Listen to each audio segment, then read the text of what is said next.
मित्रांनो, होळीच्या पार्श्वभूमीवर अग्निपूजनाकरता केवळ हौशी खातर वृक्षांची कत्तल करू नये, तसेच वृक्षपूजनाने होळी साजरी करावी, असे आवाहन अमरावती महानगरपालिका प्रशासनाकडून करण्यात आले आहे.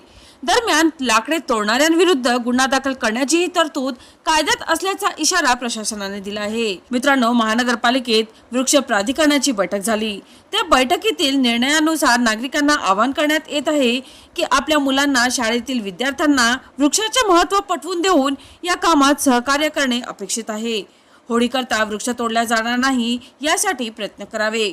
अग्निपूजन करणे अत्यावश्यकच असेल तर पडलेल्या अथवा वाळलेल्या वृक्षांच्या अवशेषाचा वापर करून सार्वजनिक अग्निपूजन करावे, असे आवाहन महानगरपालिका आयुक्त सचिन कलंत्रे यांनी केले आहे.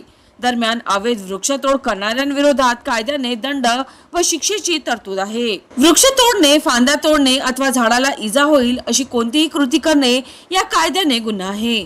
चला तर मित्रांनो, पुन्हा भेटू या नवीन बातमीसह. तोपर्यंत पाहत रहा अमरावती सिटी न्यूज.